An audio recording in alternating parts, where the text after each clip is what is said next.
इस वीडियो को देखने के बाद आपके जीवन में बहुत कुछ बदलने वाला है। मुझे यह कहने में ज़रा भी शक नहीं है कि जिसने भी इसे अपनाया है वह कभी निराश हुआ है। लेकिन सच्चाई तभी पता लगती है जब आप किसी विधि या तरीके को खुद अपनाते हैं। यही नियम इस तकनीक पर भी लागू होता है। मेरी बातों पर विश्वास नहीं करके इस वीडियो को 21 दिन तक करके देखें। आपको खुद अपने जीवन में फ़र्क महसूस होगा। अब मैं सीधे टॉपिक पर आती हूँ। आप अफर्मेशन और ग्रेटिट्यूड को अच्छे से जानते हैं और आजकल लोग इन्हें काफ़ी ज़्यादा इस्तेमाल करते हैं। लेकिन इनका कितना असर होगा यह तय नहीं होता। मैं आपको एक ऐसी तकनीक बताने जा रही हूँ जिसका इस्तेमाल करने से 100% पॉजिटिव रिलीज मिलते हैं, ताकि आप अपने गोल को पूरा कर सकें और अंत तक साथ बने रहे। इस तकनीक के कुछ नियम हैं जिन्हें आपको हर हाल में फॉलो करना होगा, नहीं तो यह तकनीक कोई असर नहीं दिखा पाएगी।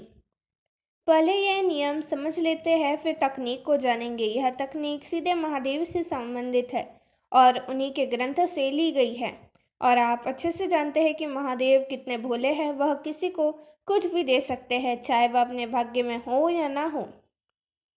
आपने शिव भक्त ऋषि मार्कंडेय के पुत्र मार्कंडेय की कहानी सुनी होगी, जिन्होंने महामृत्युंजय मंत्र लिखा था। ऋषि मार्कंडेय के पुत्र मार्कंडेय की उम्र केवल 16 साल की थी, लेकिन उसने महादेव जी की भक्ति से अपने भाग्य को बदल दिया। इसका मतलब है कि अगर आप भी चाहें तो अपने भाग्य को बदल सकते हैं। लेकिन महादेव जितने सौम्य और दयालु है, इसके विपरीत उनका मन रूप भयंकर है। इसलिए इस विधि का उपाय करते समय ध्यान रखना होगा कि आप इनका उपाय अपनी तरक्की के लिए करें, बिना किसी के नुकसान पहुंचाए। जो रहस्य मैं आपको बताने जा रही हूँ, यह स्वयं शुभ शक्ति का वरदान है, जिसे आज तक आपने सुना भी नहीं होगा। दूसरा नियम है, आप जो भी चाहते हैं उसके लिए कर्म करना। आप अपनी इच्छा को पाने के लिए इफर्ट्स करेंगे। बस यही समझ लीजिए कि यह एक तरीका है जो आपके विश को ईश्वर तक पहुंचा देगा। लेकिन वह तभी पूरी होगी जब आप इस चीज़ को डिसर्व करते होंगे।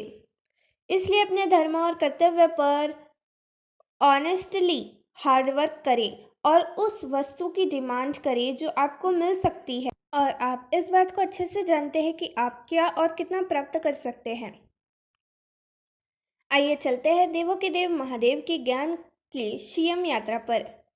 दोस्तों, आपने अफर्मेंस और ग्रेटिट्यूड के बारे में काफ़ी कुछ सुना होगा और इसके अपने बहुत से तरीके भी सीखे होंगे। लेकिन आज मैं आपको कुछ अलग बताने जा रही हूँ, जिससे आपकी किस्मत चमक सकती है। और वास्तव में कहा जाता है कि जो ग्रेटिट्यूड करते हैं उनकी किस्मत चमक जाती है। और अफर्मेशन करने से हम जैसा चाहे वैसा बन सकते हैं, लेकिन आप अपने नॉर्मल तरीके से करते हैं, जैसे कि सब बताते हैं, तो आपको कितना समय लगेगा और यह होगा या नहीं होगा, कुछ भी तय नहीं होता।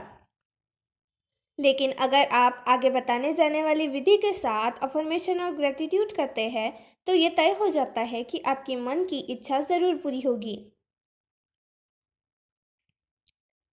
अब मैं आपको बताती हूँ कि अफर्मेशन और ग्रेटिट्यूड किस तकनीक के साथ करना चाहिए। सबसे पहले अफर्मेशन और ग्रेटिट्यूड को लिखना शुरू करें। पहले जानते हैं कि आप अफर्मेशन और ग्रेटिट्यूड को कैसे अच्छे से लिख सकते हैं। उसके बाद जानेंगे कि आपको अफर्मेशन और ग्रेटिट्यूड किस तकनीक के साथ करना चाहिए और करना है। तो आइए शुरू करते हैं। आपके मन में जो विचार है, जो इच्छाएं हैं, और अगर आप उन्हें वास्तविकता में बदलना चाहते हैं, तो आपकी कुछ ऐसे सेंटेंस बनाने होंगे जो आपके सबकॉन्शियस माइंड में स्टोर हो जाए और आपकी विश भी पूरी तरह से इसमें कवर हो जाए। जैसा कि पहला एग्जाम्पल स्टूडेंट और कंपटीशन की तैयारी करने वाले के लिए है। जैसे कि उदाहरण, अफर्मेशन उदाहरण, स्टूडेंट के लिए, मेरा मस्तिष्क पहले से ज़्यादा तेज और स्मार्टली काम करता है। मुझे सब पढ़ी हुई बातें याद रहती है। मेरी मेमोरी बहुत शार्प है। मैं अपनी स्टडीज़ में बेस्ट हूँ। मैं हमेशा क्लास या एग्ज़ाम या कंपटीशन में फर्स्ट आता है। मेरा एग्ज़ाम कितना भी हार्ड हो तो उसे आसानी से क्लियर कर लेता हूँ। दूसरा, बिजनेस करने वाले अपने अफर्मेशन को कुछ इस तरह से बना सकते हैं। मेरा बिजनेस पहले से ज़्यादा अच्छा चल रहा है। मेरी सेल हर दिन कई गुना बढ़ रही है। मेरे क्लाइंट दिन ब दिन बढ़ते जा रहे हैं। मेरा बिजनेस हर दिशा में प्रोग्रेस कर रहा है। मेरे बिजनेस का नाम पूरी दुनिया में फेमस है। तीसरा, पैसे की समस्या के लिए कुछ इस तरह के अफर्मेशन लिख सकते हैं। मेरी इनकम हर दिन बढ़ रही है। मेरे खर्चे कम हो गए हैं और इनकम अधिक हो गई है। मैं एक दिन में 10,000 से ज़्यादा कमाता हूँ। चौथा, ठीक ऐसे ही आप अपने किसी साथी को पाने के लिए अफर्मेशन बना सकते हैं, जैसे कि मुझे मेरे पसंद का साथी मिल गया है। मेरे साथी बिल्कुल वैसा है जैसा मैंने सोचा था। पांचवा, और अगर आप शादी के लिए अफर्मेशन बनाना चाहते हैं तो आप ऐसे बना सकते हैं। मेरी शादी मेरी पसंद से हो रही है। इसी तरह से जैसे आपकी मन की इच्छाएं हैं वैसे ही आप अफर्मेशन बना सकते हैं। ठीक अब इसी तरह से आपको ग्रैटिट्यूड के लिए भी एक सेंटेंस बनाने हैं, जैसे कि ग्रैटिट्यूड उदाहरण, मैं अपने स्वास्थ्य के लिए ईश्वर का धन्यवाद करता हूँ। मैं अपनी सांसों और आँखों के लिए ईश्वर का धन्यवाद करता हूँ। मैं अपने परिवार दोस्तों के लिए ईश्वर का धन्यवाद करता हूँ। मैं अपनी इनकम के लिए आभारी हूँ और ईश्वर का धन्यवाद करता हूँ। मैं अपनी प्रोग्रेस और सुख समृद्धि के लिए ईश्वर का धन्यवाद करता हूँ और बहुत आभारी हूँ। आज मेरा नाम सारे संसार में फेमस हो रहा है, इसके लिए ईश्वर में आपका आभारी हूँ और धन्यवाद करता हूँ। मेरा हर एक एग्ज़ाम मैंने आसानी से क्लियर कर लिया, इसके लिए मैं आपका आभारी हूँ और धन्यवाद करता हूँ। मेरे पसंद का प्यार मुझे देने के लिए मैं आपका आभारी हूँ और धन्यवाद करता हूँ। हे परमपिता परमेश्वर, मुझे भक्ति और अपने चरणों में स्थान देने के लिए मैं आपका आभारी हूँ और धन्यवाद करता हूँ। ठीक इसी तरह से अपने मन के अनुसार आप अपने सेंटेंस बना सकते हैं। जितना डीप और श्रद्धा के भाव से आप बनाएंगे उतना ही अधिक प्रभाव आपको मिलेगा। इसलिए सोच समझकर अफर्मेशन और ग्रैटिट्यूड को बना लीजिए।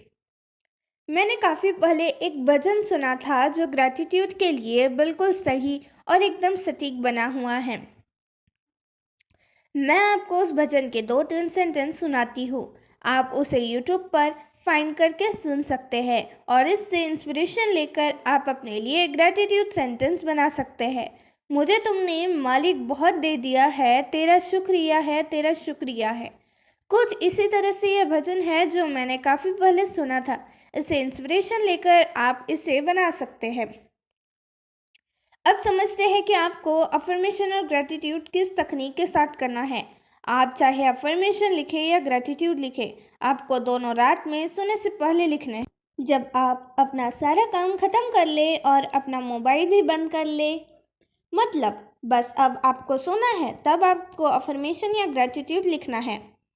रात को सोने से पहले आपको अपना स्वर चेक करना है कि कौन सा स्वर चल रहा है, मतलब आपकी कौन सी नोज़ल एक्टिव है। जो भी चल रही है उसी पर ध्यान रखना है। ज़रूरी नहीं है कि आप अपने राइट नोज़ल को एक्टिव करो या लेफ़्ट नोज़ल को। इसमें यह ज़रूरी नहीं है, जो भी स्वर चल रहा है उसी स्वर की साइड वाले हाथ में आपको डायरी और पेन उठाना है, मतलब शुरुआत करनी है उस हाथ से जो आपका स्वर उस समय चल रहा होगा। मान लीजिए आपकी सूर्य मतलब राइट स्वर चल रहा है, तो आप पहले सांसें खींचकर होल्ड करेंगे और उसके बाद राइट हैंड से पेन और नोटबुक उठाएंगे। उसके बाद राइट हैंड से नोटबुक में पेन से एक छोटा सा स्वास्तिक या ओम या एक डॉट लगा देंगे। इससे यह होगा कि आपने ऐसा करके अपने रिंगिंग पॉजिटिव एनर्जी को एक्टिव कर दिया है, जो हमेशा ब्रह्मांड के साथ चलती है, जिससे आप जो भी वर्क करेंगे वह आपकी रनिंग एनर्जी को साथ देगा। इसका सीधा सा मतलब है कि आपने अपने अफर्मेशन या ग्रेटिट्यूड मतलब धन्यवाद के तरीके में प्राण शक्ति एक्टिव कर दी है। इसके बाद आप लिखना शुरू कर सकते हैं। अगर आप लेफ्टी हैं, आप उल्टे हाथ से काम करते हैं, तो आप लेफ्ट हैंड से लिख सकते हैं, और अगर आप राइट हैंड से लिखते हैं या काम करते हैं तो आप राइट हैंड से भी लिख सकते हैं। क्योंकि आपने शुरुआत में ही अपनी एनर्जी को पॉजिटिव में ही एक्टिव कर दिया है। अब मान लीजिए अगर आपका चंद्र स्वर चल रहा है, मतलब आपकी लेफ्ट नोजल चल रही है, बायां स्वर एक्टिव है, तो आप क्या करेंगे?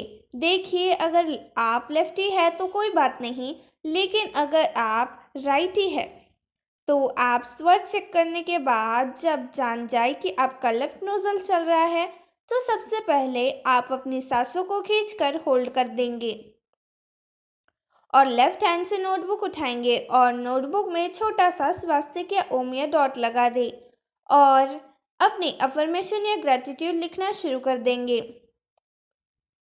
अगर किसी कारण आपकी सांस से बुक और पेन उठाने तक रिलीज हो जाती है, तो दोबारा आप सांस लेंगे और सांस को रोककर एक्टिव स्वर, मतलब जो स्वर चल रहा है, उसी साइड के हाथ से पेन और नोटबुक उठाकर नोटबुक में डॉट लगा देंगे या ओम का सिंबल बना देंगे।